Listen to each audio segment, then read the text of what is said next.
Beneath the dunes of the empty quarter, researchers have traced the ghostly footprint of a civilization whose existence survives only through geological scars and a scattering of impossible artifacts. Uru Malket, as later desert tribes called it, left no inscriptions, no royal names, no pantheon. Yet the ruins suggest master builders who aligned their structures with sub-millimetric precision along stellar pathways that would not be relevant for another 12,000 years. The foundations, carved from a single band of metamorphic stone, resist erosion far beyond what the climate should allow. Seismic mapping indicates that each platform sits atop a network of hollow chambers, but every attempt to access them has failed. The entrances appear to have been deliberately sealed from within, as though the last inhabitants enacted a ritual of disappearance, severing every link with the outside world.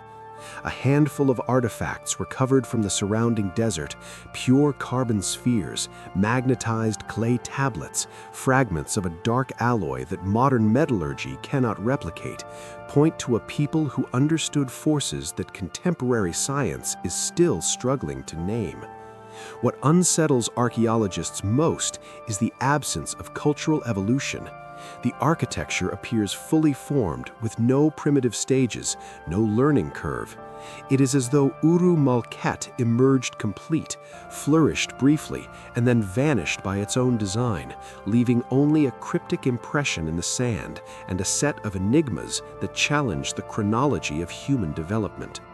High in the drowned valleys of southern Greenland, radar imaging has revealed rectilinear foundations trapped beneath nearly 2 kilometers of ancient ice. The structures, arranged in concentric hexagonal tiers, suggest a civilization that mastered cold-weather engineering long before the region froze. Indigenous oral traditions speak of Thalanor, a warm kingdom buried in white silence, ruled by architects who harnessed geothermal vents to create temperate sanctuaries amid the encroaching glaciation. Yet no cultural remnants, no carvings, symbols, or burial grounds have survived. The ice preserves only outlines, frozen corridors, and the faint trace of subterranean conduits leading to unknown chambers.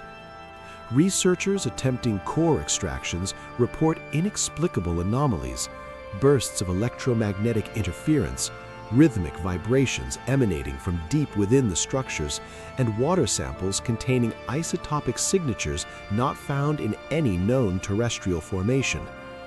Some theorize Thalanor engineered a controlled abandonment, sealing their domain before a catastrophic climate event.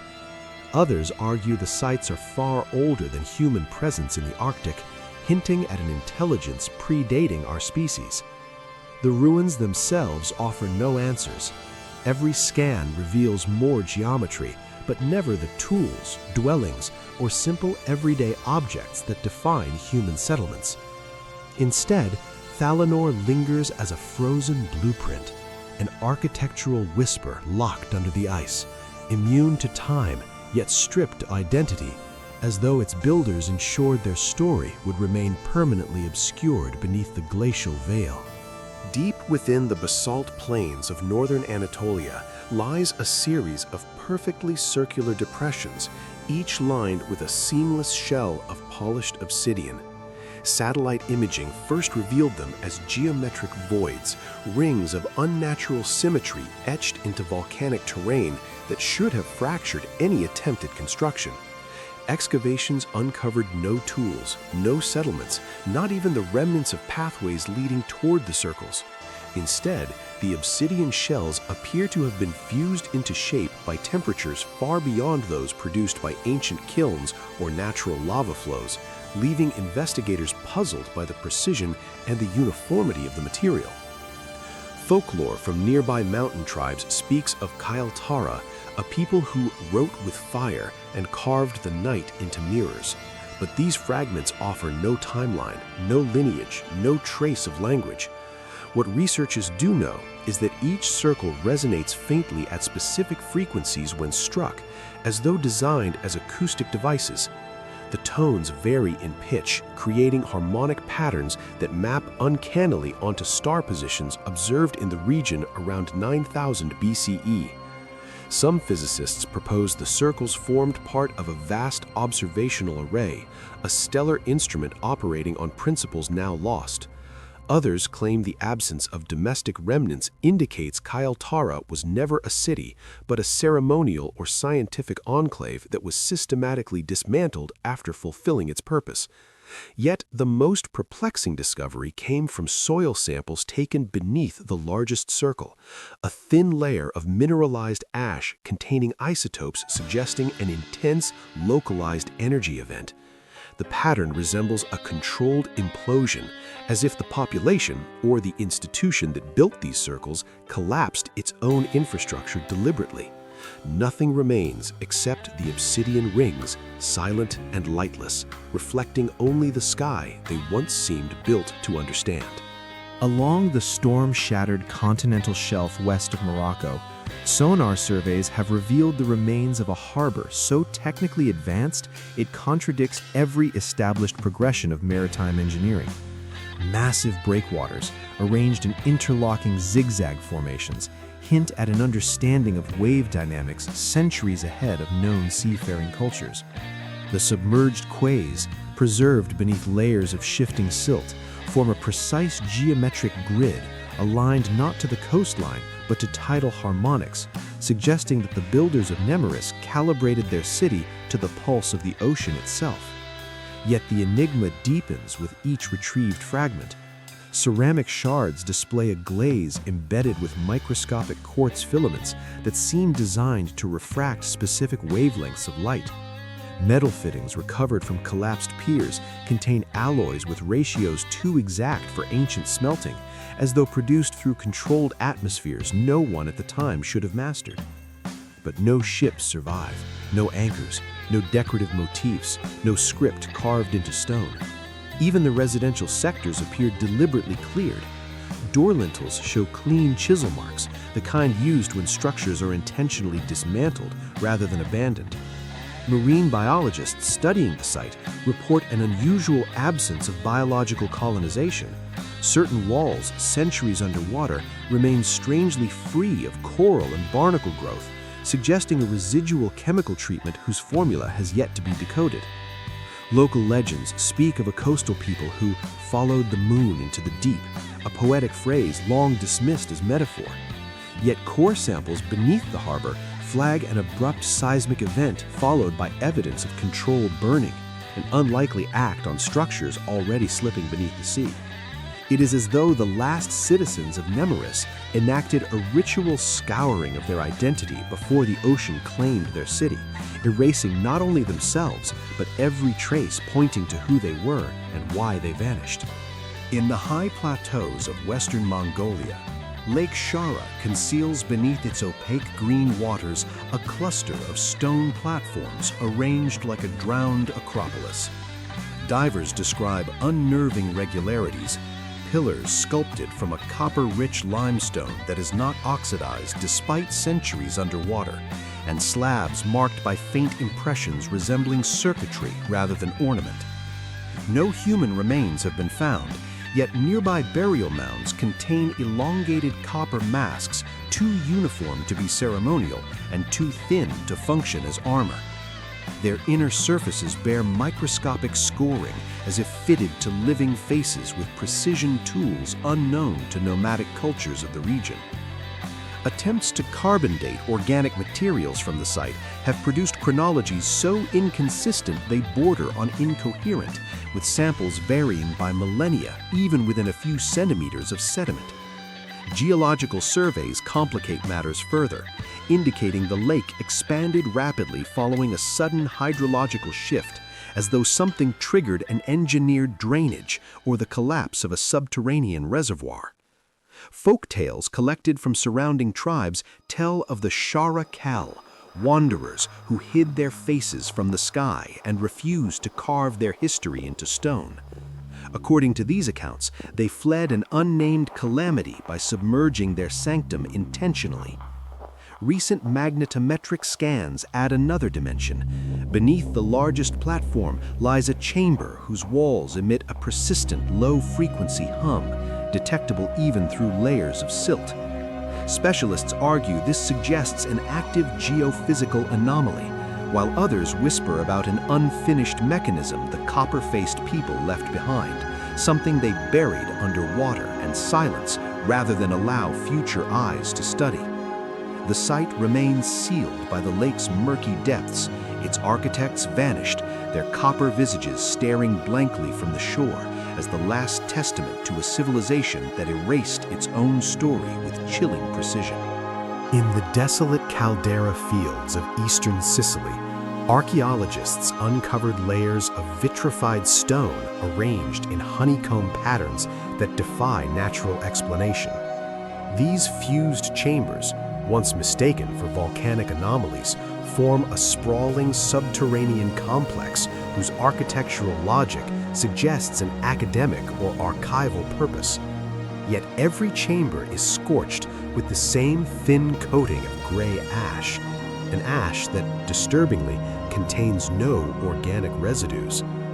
Local myths speak of the Varelium scholars, custodians of knowledge that could not be carried into the next age, who sealed themselves away when a catastrophic omen darkened the sky. But no scrolls, no tablets, no pigments survive. Shelves and recesses carved into the walls stand empty, wiped clean by an unknown force. What fragments remain offer only deeper puzzles. The upper corridors show signs of controlled vitrification, as if subjected to focused heat far beyond what ancient torches or wildfires could produce.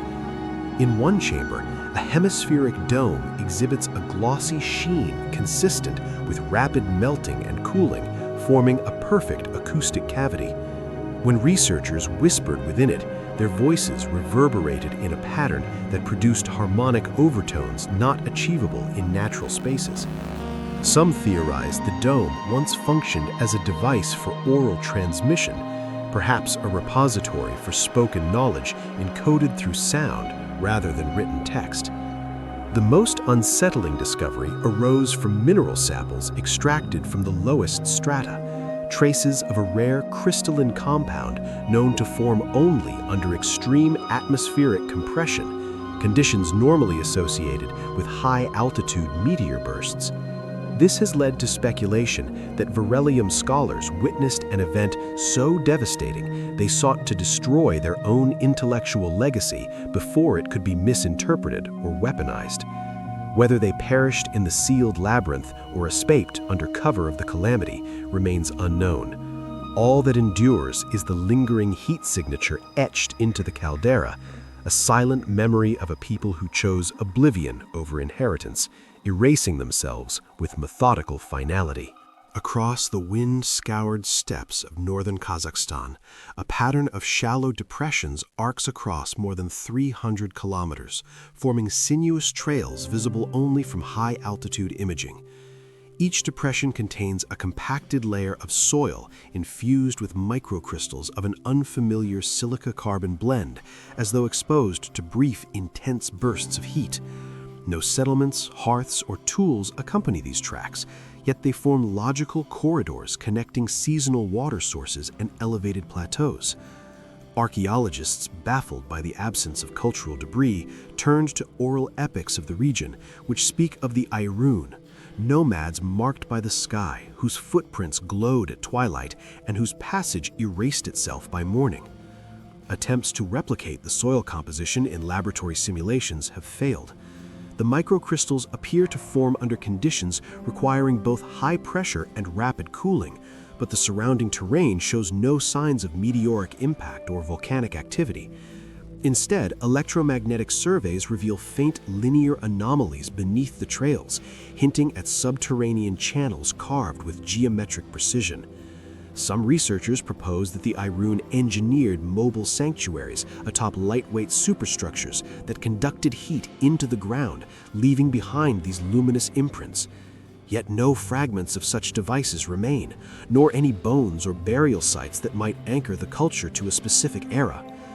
Intriguingly, astronomical backtracking revealed that the trails aligned with the heliacal rising of specific stars as they appeared around 14,000 BCE, suggesting a ritual or navigational framework older than any known nomadic tradition. But the Iruns seem to have abandoned their landscape in a single generation. The trails cease abruptly at the edge of a dry basin where a thin layer of fused clay indicates a sudden thermal event. Whether this marked a final migration, an exodus driven by cosmic omen, or the deliberate erasure of their last camp, no evidence survives. The steppe remains empty, save for the ghostly lattice of their vanished pathways, dissolving grain by grain under the restless wind. Deep within the Guyanese rainforest, LiDAR scans have exposed a network of colossal terraces rising in angular steps from the jungle floor, their surfaces coated with a greenish mineral glaze that remains intact despite centuries of monsoon erosion.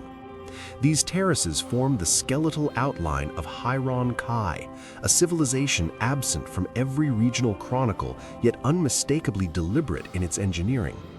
Each platform is interlocked through stone channels that once carried water with mathematical regularity, suggesting a society that treated hydraulics not merely as utility, but as a governing principle. What little has been recovered only complicates the mystery. Embedded in the terrace walls are crystalline shards whose lattice structure resembles engineered composites rather than natural minerals, refracting light into distinct spectral bands. Early theories proposed ceremonial or agricultural intent, but geomorphologists argue the terraces display characteristics of environmental modulation, as though Nhaaru-Desh attempted to regulate humidity, temperature, or even atmospheric ionization within their domain. Yet no habitations surround the terraces, no hearths, no refuse pits, no transitional architecture. It is as if the site was built for a population that never lived there, or was occupied so briefly that time left no imprint. Even more perplexing are the subterranean shafts descending beneath the central terrace. Probes reveal chambers coated with the same emerald glaze, but every surface has been deliberately smoothed, erasing tool marks and inscriptions. One chamber contains a hemispheric slab bearing faint thermal distortions as though exposed to controlled energy pulses long after its construction. Some investigators believe Nhaaru-Desh developed a form of environmental technology that catastrophically failed, forcing its architects to abandon and sanitize the site. Others suspect the terraces were never completed, part of an unrealized project meant to transform the surrounding ecosystem. Whatever their purpose, Nhaaru-Desh left behind no symbols, no graves, and no language, only immaculate terraces and silent chambers that shimmer weakly through the green canopy, guardians of a vision erased before it could be understood. Where the Bay of Bengal meets a labyrinth of shifting sandbars, divers have located a drowned complex whose orientation defies conventional coastal settlement patterns. Serathun, as fishermen call the region, consists of elongated stone corridors arranged in parallel bands, all angled precisely toward a tidal node that would have existed only during a brief geological window more than 7,000 years ago. The walls, though submerged, remain remarkably intact, coated in an inorganic film that repels marine growth. No inscriptions mark the passageways, yet each corridor narrows at mathematically exact intervals, forming a kind of rhythmic architectural pulse. Further anomalies emerged when sonar mapping detected circular depressions beneath the complex, each lined with a metallic residue whose composition has no known terrestrial analog. Some researchers believe these were anchoring points for buoyant structures, perhaps platforms designed to rise and fall with the tides in a synchronized pattern.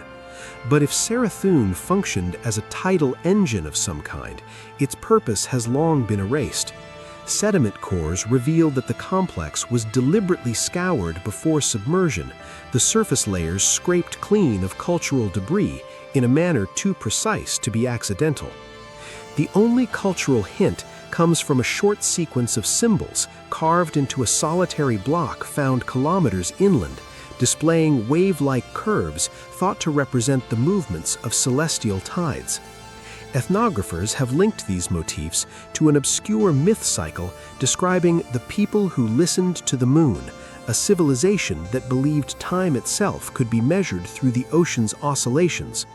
Yet the abrupt collapse of the site suggests a final act of erasure rather than natural disaster. Thermal fractures in the supporting beams imply exposure to controlled heat just before the rising waters consumed the last structures, as if the builders intended their knowledge to drown with their city, locked eternally to the tides they once mastered. Across the desiccated salt plains of western Rajasthan, ground-penetrating radar has revealed a buried geometric lattice stretching for more than 40 kilometers. Triangles nested within trapezoids, converging at nodes marked by monolithic stones scorched on one face only. This network, now attributed to the lost culture of Nhaaru-Desh, appears to have been constructed to track a celestial phenomenon no longer visible in Earth's skies. The stones bear no carvings, yet their orientations correspond to the path of an unknown radiant object whose periodic arrival can be mathematically inferred from the alignment. Sediment layers indicate the lattice was built in stages over centuries, then suddenly abandoned before its final alignment could be completed. What sets Nhaaru-Desh apart from other vanished societies is the unmistakable evidence of high-temperature events at each node. Surface vitrification suggests brief pulses of energy exceeding the heat of desert wildfires, yet insufficient to crack the stones themselves. Microscopic examination shows the melted layers contain traces of a metallic compound associated with meteoritic dust, but in proportions that imply refinement rather than natural deposition. Local desert lore speaks of the descending lights that taught the old kings to build with silence, tales long dismissed as metaphor until researchers discovered concentric burn rings around several nodes, each ring differing in age by centuries. It is as though successive generations returned to these precise coordinates, anticipating the reappearance of something that never came. But the final enigma lies at the network's central axis, where excavators uncovered a deep shaft filled with pulverized quartz and the shattered remnants of a device composed of perfectly machined rods of an unidentified alloy. The rods show signs of controlled deformation, as if deliberately sabotaged before burial. Surrounding them, the soil is magnetized in patterns resembling interference spirals, consistent with an interrupted energetic discharge. This suggests the people of Nhaaru-Desh dismantled their greatest mechanism at the moment of completion, erasing not only their purpose, but the very tools that might reveal it. Today, the salt plains conceal their silence, a civilization that calibrated itself to the heavens only to vanish at the threshold of revelation, leaving behind a star map without stars and a story no surviving culture can claim.